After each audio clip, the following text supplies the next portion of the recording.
Seminggu berlalu begitu saja, dan hari ini rencananya Saga akan menghadiri acara reuni saat dirinya kuliah dulu. Sempat ada rasa khawatir di dalam benaknya dan berharap sang mantan tidak akan hadir di acara tersebut. Sikap aneh yang Saga tunjukkan kepada Zara, membuat Zara semakin menaruh curiga, kira-kira apa yang menyebabkan hubungan suaminya berakhir dengan mantan kekasihnya. Apalagi Zara merasa jika ada sesuatu yang telah disembunyikan darinya, ditambah sikap Saga seolah gugup dan tidak karuan seperti orang sedang bingung. Mas, aku perhatikan sedari tadi kamu tampak gelisah, kau kenapa? Tanyanya sambil menyipitkan kedua matanya, seolah Zara sedang menginterogasi suaminya sendiri. Sudahlah sayang, aku tidak mau membahas masalah ini lagi, sebaiknya kau segera selesaikan riasanmu, aku ingin kau tampil cantik malam ini, dan tidak ada yang bisa menyaingi kecantikan istri tercintaku. Ucapnya sambil mengecup kening Zara. Diperlakukan seperti itu, Zara pun luluh dan ia tidak membahas masalah mantan suaminya. Sebaiknya aku tidak terlalu memikirkan mantan suamiku, toh itu hanyalah kenangan masa lalu, tapi, aku tetap saja penasaran. Batinnya mulai gelisah. Dengan menggunakan gaun berwarna krim yang dipadu-padankan dengan warna gold, malam ini Zara terlihat sangat cantik dan juga elegan. Saga saja sampai tak berkedip menatap wajah cantik istrinya yang kian terpancar semenjak hamil. Saga sendiri seolah enggan berjauhan dengannya. Wah, Bunda cantik sekali. Aku yakin di antara teman-teman Papa di tempat reuni, pasti Bundalah yang paling cantik dan bersinar, betul tidaklah? Tanya Maura kepada Akila. Betul sekali Maura, bundaku memang sudah cantik dari pabriknya, jadi mau dandan seperti apapun tetap saja cantiknya gak akan hilang. Jawabnya. Sudah kalian ini terlalu memuji bunda, nanti hidungnya bunda bisa terbang ke atas genteng. Jawaban dari Zara malah membuat kedua putrinya tertawa terbahak-bahak. Ish, bunda ini bisa saja. Celoteh Maura. Kemudian Nyonya Kinan datang bersama dengan Nyonya Jelita. Wah, wah, wah. Kalian sudah rapi rupanya, Mama kira kalian tidak jadi berangkat. Ujarnya sambil menatap sinis ke arah Saga. Mana mungkin Saga tidak datang ke sana Mam?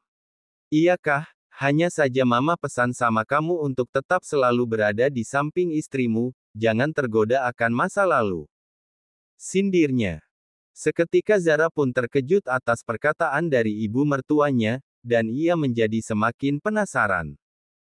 Oh iya, salah satu putri rekan bisnisku juga menghadiri acara reuni tersebut, acaranya di Hotel Cendrawasih kan?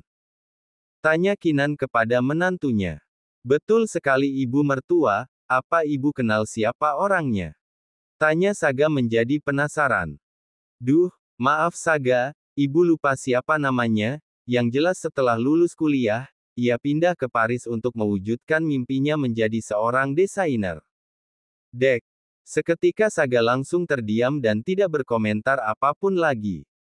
Baiklah kalau begitu Saga dan juga Zara pamit, Saga titip anak-anak Yamah dan juga ibu mertua. Pintanya merasa sedikit sungkan terhadap ibu mertuanya tersebut. Tenang saja Saga, ya sudah sana Gi kalian bergegas pergi ke sana, nanti takutnya terlambat. Ujar Nyonya Kinan dengan suara datar. Akhirnya Saha dan Zara bergegas pergi menuju Hotel Cendrawasih, di mana acara akan dimulai sekitar pukul 8 malam. Selama perjalanan Saga terlihat tegang, rupanya sudah berapa kali acara reuni diadakan namun baru kali ini Saga mau menghadirinya. Wajah gelisah serta cemas terus saja menghantui dirinya, seolah Saga ingin menghindari akan masa lalunya. Namun dengan penuh keberaniannya kali ini Saga akan mencoba untuk menghadapinya, baginya sampai kapan ia terus bersembunyi seperti ini. Setibanya di hotel, Saga mencoba menghela nafasnya sejenak, berharap ia bisa melupakan semua kenangan masa lalunya. Kini keduanya melangkahkan kaki menuju area ballroom hotel, di mana acara tersebut diselenggarakan. Saga tidak menyangka jika acara reuni teman satu kampusnya akan begitu meriah, karena banyaknya tamu undangan yang hadir dalam acara ini. Lalu Dr. Vanes menghampiri Saga dan juga Zara di pintu masuk. Akhirnya kalian tiba juga di sini, ayo bergabunglah bersama saya dan teman-teman yang lainnya. Ajak Dr. Vanes. Zara sendiri tidak pernah melepaskan gandengan tangannya terhadap suaminya dan tentunya Zara sangat penasaran akan sosok mantan kekasih suaminya tersebut. Tidak lama kemudian acara pun dimulai. Kini Zara dan Saga duduk dalam satu meja dengan Dr. Vanes dan juga teman Saga dari fakultas lainnya yang Saga kenal, dan sepertinya teman satu fakultas dengannya tidak semuanya ikut dalam acara ini dan hanya ada beberapa orang saja yang masih Saga kenal. Sepertinya teman-temanmu tidak hadir semua ya Saga? Sepertinya begitu Vanes. Jawabnya merasa lega.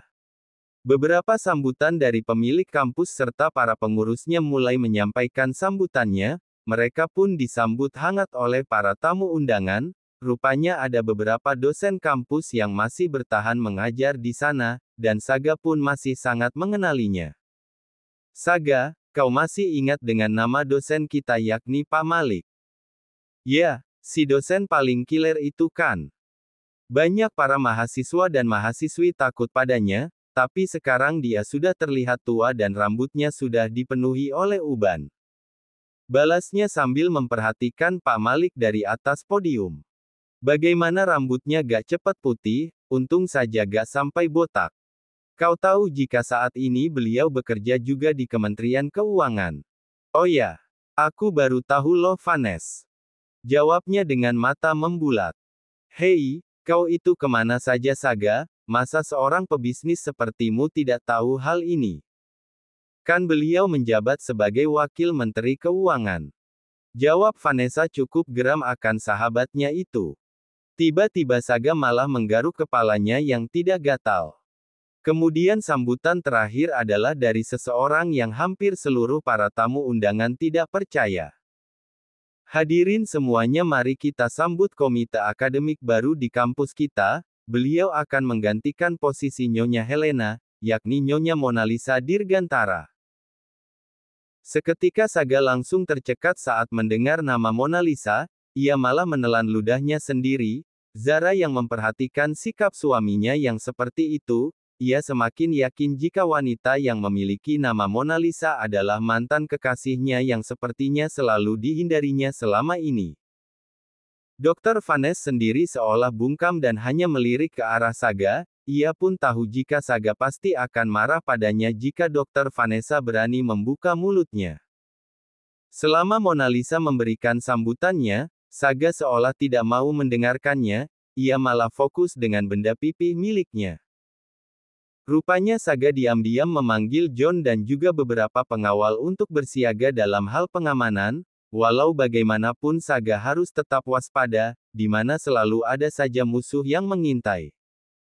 Kemudian salah satu teman satu meja dengan Saga ada yang berani mengejeknya dan masih teman dekat Dr. Vanes.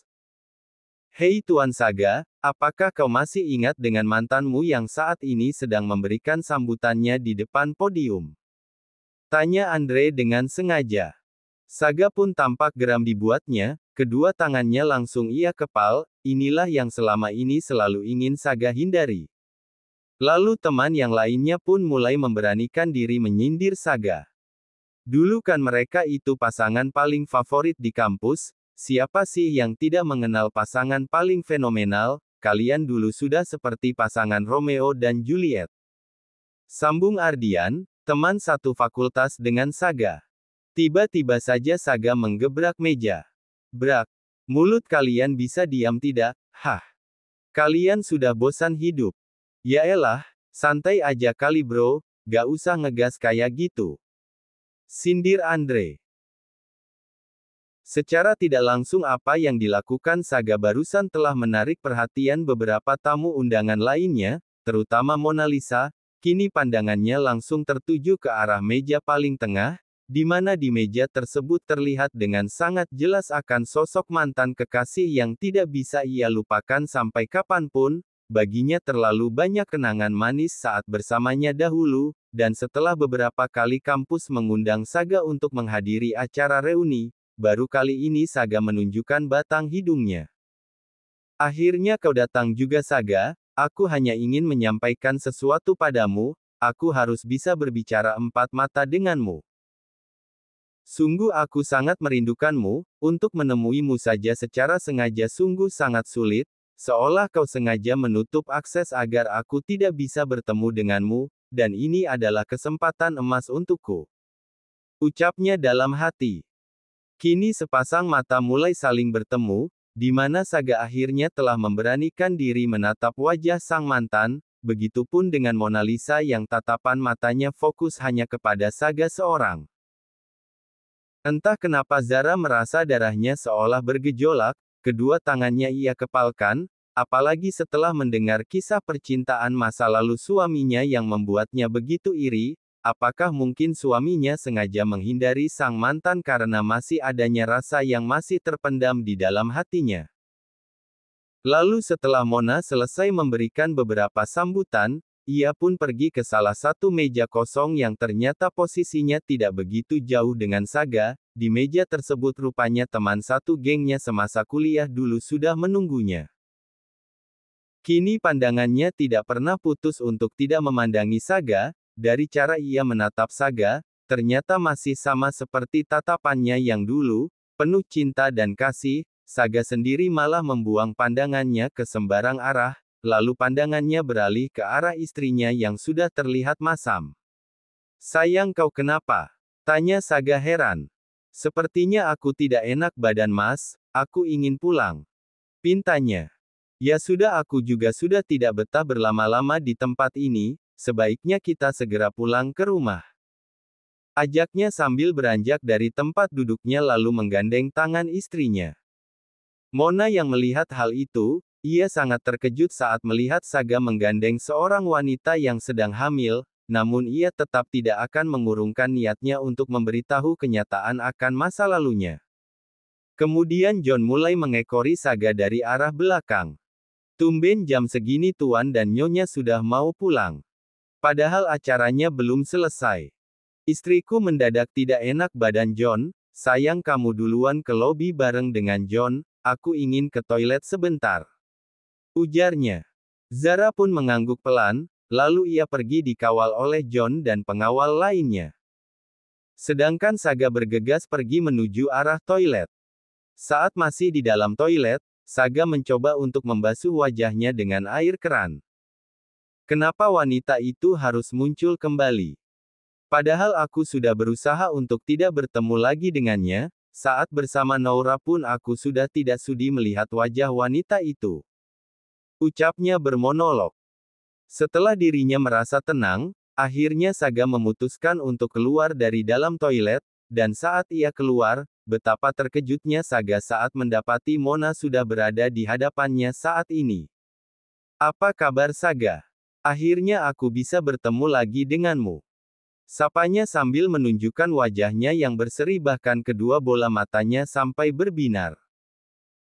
Saga pun seolah tidak menghiraukan kehadiran Mona saat ini, ia malah membuang wajahnya lalu bergegas pergi, namun Mona tidak ingin menyia-nyiakan kesempatan emas ini, apalagi baginya Saga harus tahu apa yang telah terjadi padanya setelah Saga meninggalkannya begitu saja.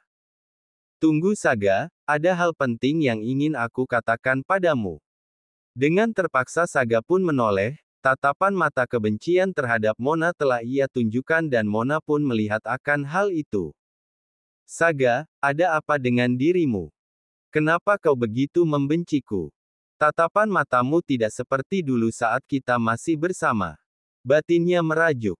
"Untuk apa kau menemuiku lagi Di antara kita sudah tidak ada hubungan apapun lagi, aku sudah hidup bahagia dengan istriku dan sebentar lagi istriku akan segera melahirkan, jadi kumohon jangan pernah kau mengusik kehidupanku lagi, faham kamu?"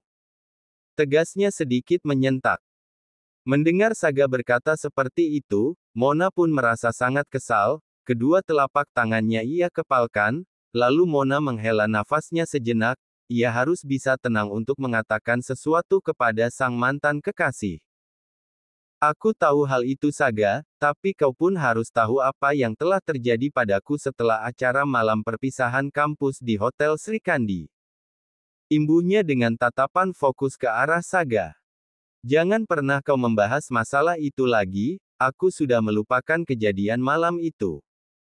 Balasnya sambil berkacak pinggang.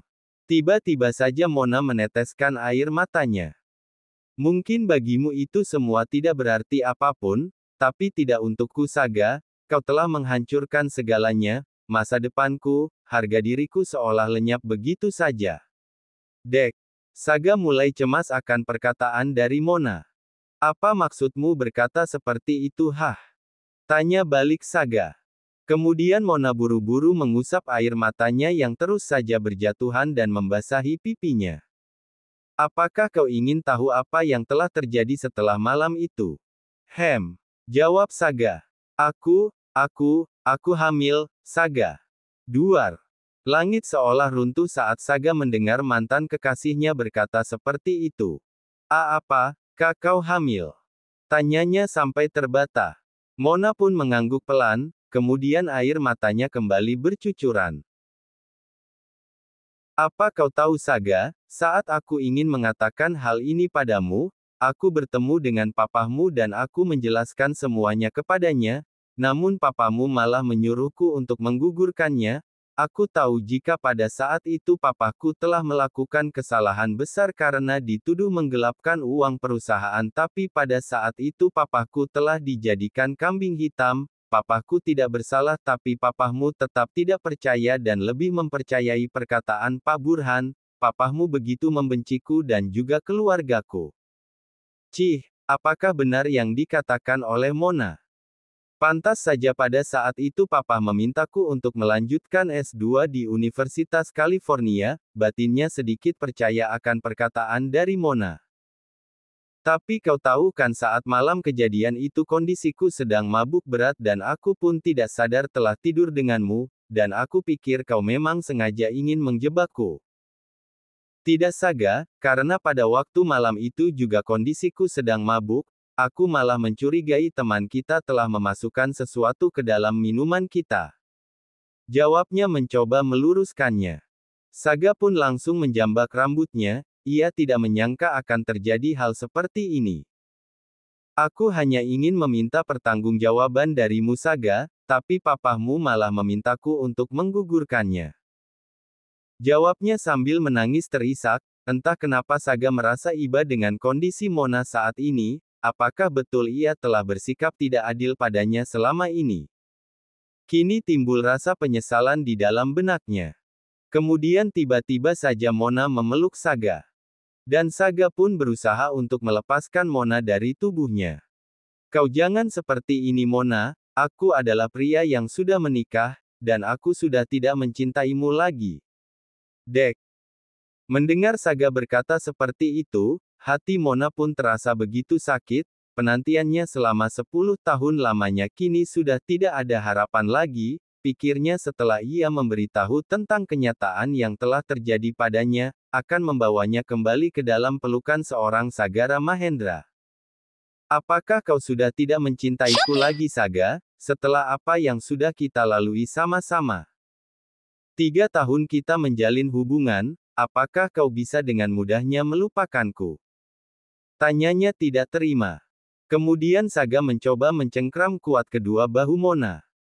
Lupakanlah aku Mona, sekarang hatiku sudah menjadi milik wanita lain, namun aku tetap akan bertanggung jawab dengan anak kita, jadi kau tidak usah khawatir.